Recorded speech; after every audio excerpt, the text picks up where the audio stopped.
सरकार शिक्षा को बढ़ावा देने की बात करती है, कई योजनाएं और वादे भी किए जाते हैं, लेकिन उन्हीं वादों को जब हम प्रत्यक्ष रूप से देखते हैं तो कई बार जमीनी हकीकत कुछ और ही निकलती है। ऐसी ही कुछ तस्वीरें नीमच से सामने आ रही है। नीमच जिले में भी करीब 100 से अधिक ऐसे सरकारी स्कूल मौजूद हैं जिनका संचालन या तो जर्जर भवन में या फिर जर्जर भवन होने के चलते कहीं और हो रहा है। जानकारी के मुताबिक जिले में स्कूल भवन को डिसमेंटल करने की पीडब्ल्यूडी को दी गई है जानकारी, और ऐसे में कई स्थानों पर स्कूल या तो निजी भवन, बाड़े, सामुदायिक भवन में या फिर पेड़ के नीचे संचालित हो रहे हैं। ऐसे ही एक स्कूल का जायजा लिया एनडीटीवी की टीम ने। जिले की जावद तहसील के गायरियावास का प्राथमिक विद्यालय भवन लंबे समय से जर्जर है, जो शिक्षकों द्वारा वरिष्ठ अधिकारियों को इस संबंध में समय समय पर अवगत भी कराया गया, मगर भवन की कोई सुध नहीं ले गई और जिसकी वजह से लोगों ने बच्चों की क्लास सामुदायिक भवन में शुरू कर दी। लेकिन अब सामुदायिक भवन भी पूरी तरह से जर्जर हो चुका है। देखिए पूरी तस्वीर इस रिपोर्ट में। हम गायरावास का जो सामुदायिक भवन है जहां पर स्कूल का संचालन हो रहा है वहां मौजूद है। मेरे पीछे आप देख सकते हैं जो स्कूल के बच्चे हैं, अभी क्लास इनकी चल रही है। हालांकि लंच हुआ था और ये अभी जस्ट आके बैठे हैं। तो ये जो बच्चे हैं यहाँ इस वजह से आए कि वो जो बिल्डिंग थी वो काफ़ी जर्जर हो चुकी है। हमारे साथ शिक्षक भी है तो उन्हीं से जानेंगे कि क्या पूरा माजरा है। सर, एनडीटीवी में आपका स्वागत है। आपका शुभ नाम? गोपाल धाकड़। सर, ये जो भवन वहाँ से यहाँ शिफ्ट किया है स्कूल को, तो कैसे क्या मतलब क्या रहा कारण? वहाँ सर क्या है कि डिसमेंटल हो गई बिल्डिंग पूरी, अंदर से पूरी बिल्डिंग छटक रही है और पानी बिल्कुल ऊपर सब अंदर ही गिर रहा है और पानी के साथ साथ अंदर वो जो छत पूरी मलबा गिर रहा है। तो कई बार शासन को भी अवगत कराया गया, लिखित में सूचनाएं दी जिनकी ओसी अपने पास है। तो वो क्या कि उनका कहना है कि अभी डिसमेंटल है बिल्डिंग, तो आप बच्चों को अंदर मत बिठाओ, आपके गांव में जो भी व्यवस्था है तो वहाँ बिठाओ।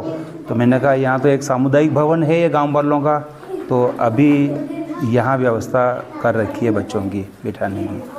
कब से यहाँ लाए हैं? और ये जुलाई माह से। जैसे वहाँ पर भी आपने वो प्लास्टिक वगैरह लगा? हाँ, वहाँ भी हमने काफ़ी कोशिश की सर। हम प्रतिवर्ष प्लास्टिक खरीद के लाते हैं बाज़ार से और ऊपर डाल देते हैं, पर प्लास्टिक में भी पानी नहीं रुक रहा है। अभी भी इस साल में पॉलीथीन लाया ऊपर और मैंने गांव वालों का सहयोग लेके पूरी छत पे पॉलीथीन डाल रखी है, फिर भी पानी अंदर टपक रहा है। और अधिकारियों ने भी आके, जन शिक्षक महोदय ने वगैरह आके देखा है, तो उनका कहना है कि आप बच्चों को अंदर न बिठाएं। तो जुलाई माह से हम यहाँ लगा रहे हैं। अच्छा, यहाँ कोई सामुदायिक भवन है, निश्चित तौर से गांव में छोटी मोटी कार्यक्रम होते होंगे, तो उस स्थिति में क्या होता है? उस स्थिति में बच्चों को मतलब छुट्टी करना पड़ेगी। अधिकारियों तो दूसरा है नहीं अभी यहाँ सर, एक भी कहीं पे भी बिठाने की व्यवस्था नहीं है। तो अधिकारियों का कहना है कि अगर यहाँ रिद्धि सिद्धि कोई भी अगर कार्यक्रम होता है गाँव में तो आप बच्चों की छुट्टी कर देना। तो मेरा भी यही सवाल है सर कि मान लो ये अगर किसी के भी कोई अगर कार्यक्रम रहा, मांगलिक कार्यक्रम है, चाहे शोक कार्यक्रम जो भी है, अगर किसी के भी कार्यक्रम होगा तो यहाँ हमारे को नहीं रहना पड़ेगा, क्योंकि यहाँ तो वो इनके भोजन वगैरह बनाना, मेहमानों को रोकना, ये कार्यक्रम चलेगा। कुल मिला के जो अस्थायी व्यवस्था है वो भी परेशानी करने वाली है, क्योंकि बिल्डिंग को दिखाना चाहूँगा। ये जो सामुदायिक भवन है चारों ओर से खुला हुआ है और यदि तेज़ बारिश होती है तो ये यहाँ का जो पानी है वो यहाँ तक, ये स्कूल के पूरे इस मतलब जो इनका परिसर है इसमें घुस जाता है। तो बैठने के हालात तो यहाँ वैसे भी बिगड़ जाते हैं। पीछे वेंटिलेशन है, इससे भी पानी का बहाव आप देख सकते हैं। यहाँ की भी दीवारें उतनी का मजबूत नहीं दिखाई दे रही है कि जो ज़्यादा लंबे समय तक स्कूल का संचालन यहाँ हो सके। तो ऐसे में ज़रूरत इस बात की है कि इस बिल्डिंग को सुधारा जाए। बुधवार को राजस्थान के झालावाड़ जिले में एक स्कूल की बिल्डिंग गिर जाने से वहाँ दर्दनाक हादसा हो गया, जिसमें तकरीबन 4 से 5 बच्चों की मौत हो गई और कई अभी घायल हैं, जो ज़िंदगी और मौत के बीच झूल रहे हैं। राजस्थान की तरह मध्य प्रदेश में भी कई ग्रामीण इलाकों में ऐसे जर्जर भवन हैं जिनमें शिक्षा लेने के लिए बच्चे पढ़ने के लिए मजबूर हैं, और ये जर्जर भवन मौत के लिए दावत देने वाले भवन साबित हो रहे हैं। फिलहाल इसी तरह के एक स्कूल की बिल्डिंग के बाहर हम मौजूद है।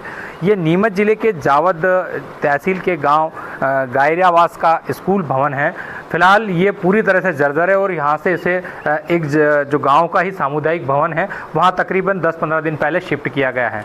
इस भवन की जो हालत है उससे आप साफ अंदाज़ा लगा सकते हैं कि कितनी बुरी हालत हो रही है भवन की। और यदि समय रहते स्कूल जो यहाँ का प्रबंधक है वो स्कूल को शिफ्ट नहीं करते तो बारिश में निश्चित तौर से बच्चों के लिए जीवन के लिए खतरा साबित हो सकता था।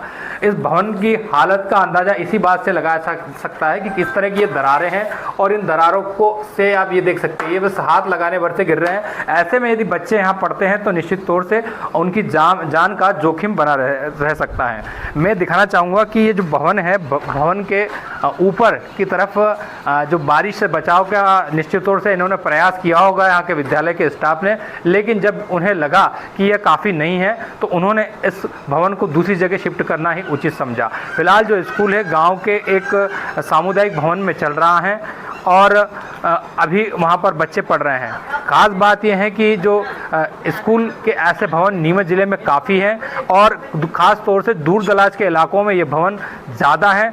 ज़रूरत इस बात की है कि जिला प्रशासन शासन इस ओर ध्यान दे और समय रहते इस तरह के जो भवन हैं उनकी या तो मरम्मत कराए या नवीन भवन का निर्माण करे, ताकि भविष्य में जो झालावाड़ में घटना हुई है उस तरह की घटना की पुनरावृत्ति नीमच ज़िले में ना हो। विजित महाडिक, NDTV नीमच। शिक्षा हर व्यक्ति का अधिकार है। सरकार भी इस बात को मानते हुए तरह तरह की योजनाएं चलाती हैं, लेकिन कई बार प्रशासन की अनदेखी और लापरवाही बच्चों को इसी शिक्षा के लिए स्कूली छात्रों को जिंदगी और मौत के बीच संघर्ष करना पड़ता है। डिंडौरी से एक ऐसी ही तस्वीर सामने आई, जहां शहपुरा विधानसभा क्षेत्र के अजवार ग्राम पंचायत के वन